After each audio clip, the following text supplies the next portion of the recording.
जिल्ह्यातील नवेगाव नागझिरा व्याघ्र राखीव प्रकल्पात जंगल सफारी करण्यासाठी येणाऱ्या पर्यटकांसाठी आनंदाची बातमी असून गोंदिया कोहमारा मार्गावर असणाऱ्या मुर्दोली गेट हे येत्या 1 मे पासून सुरू होतंय।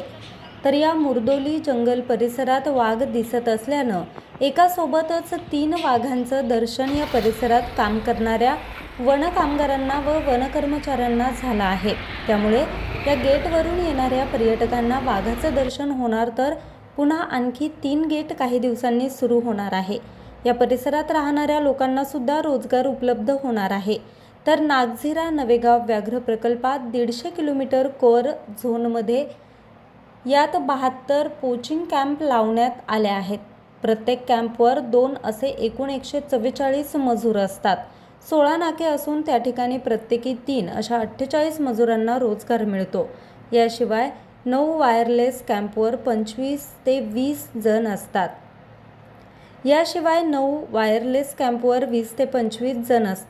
नागझिरा नवेगाव व्याघ्र प्रकल्पात एकूण 68 जिप्सी आहेत। अशातच मुर्दोली गेट सुरू होत असून या ठिकाणी सुद्धा 10 जिप्सी व गार्ड लागणार। त्यामुळे स्थानिक लोकांना प्रथम प्राधान्य देण्यात येणार आहे। या भागातील लोकांना एक नवीन रोजगार मिळणार हे मात्र खरं। न्यूज रिपोर्टर चेतन समरीत, आज 24 तास, गोंदिया। सध्या तरी आम्ही 4 गेटचं नियोजन केलेलं आहे। म्हणजे आपण 4 बफरमध्ये, जो आता नव्यानेच आपल्याकडे हस्तांतरित झालेला आहे, त्याच्यामध्ये आपण 4 नवीन गेट ओपन करण्याचं नियोजन आहे। परंतु 1 मेला आम्ही सध्या मुर्दोलीचं जे गेट आहे ते आपण आता ओपन करणार आहोत। गोंदियापासून अगदी जवळ आहे। तुम्ही गोरेगाव क्रॉस करून थोडंसं समोर गेलात की हे गेट आहे। गोंदियामध्ये स्थायिक आणि तिकडून कोहमाऱ्यावरनं सुद्धा हायवेवरनं येणारे जे पर्यटक आहेत ते या गेटचा आनंद घेऊ शकतील। या भागामध्ये टायगर प्रेझेन्स आहे आणि जो गोंदिया कोहमारा जो रस्ता आहे, मुख्य रस्ता, त्याच्या दुतर्फा हा सफारी रूट असणार आहे। दोन्ही बाजूला 2 रूट्स आपण वेगवेगळे याच्यामध्ये तयार करण्याचा प्रयत्न करत आहोत। त्याचबरोबर या गेटवरती ज्या जिप्सीज आणि जे गाईड्स असणार आहेत ते स्थानिक मुर्दोली गावातले आणि त्या ग्रामपंचायतींचे असणार आहेत। त्यामुळे स्थानिकांना यातनं रोजगार उपलब्ध होणार आहे आणि पर्यटकांना निसर्गाचा आनंद घेता येणार आहे। त्यासाठी ऑनलाईन बुकिंग पण तिथूनच होणार की ऑफलाईन? नाही, ऑनलाईन बुकिंग आपली जी नवेगाव नागझिऱ्याची किंवा सर्वच टायगर रिझर्वची जी ऑनलाईन महाराष्ट्र गव्हर्नमेंटची वेबसाईट आहे त्याच्यावरच याची ऑनलाईन बुकिंग उपलब्ध होणार आहे। सुरुवातीला 10 स्लॉट्स आपण ओपन केलेले आहेत।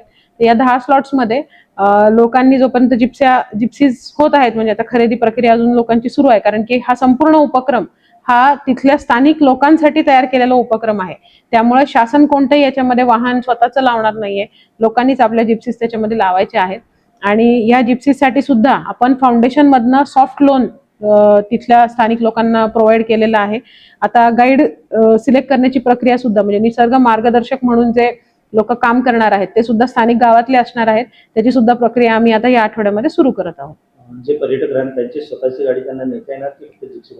नाही, सुरुवातीला जोपर्यंत पर्याप्त मात्रा जिप्सींची होत नाही तोपर्यंत आपण काही काळासाठी पर्यटकांची स्वतःची गाडी अलाव करू शकतो।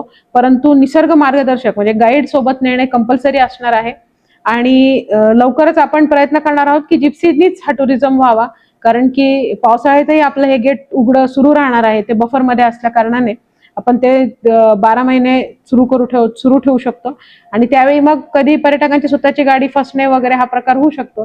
त्या दृष्टीने आपण एकसारख्या व्हेकल्स जे आहेत त्या तिथं वापरणार आहोत।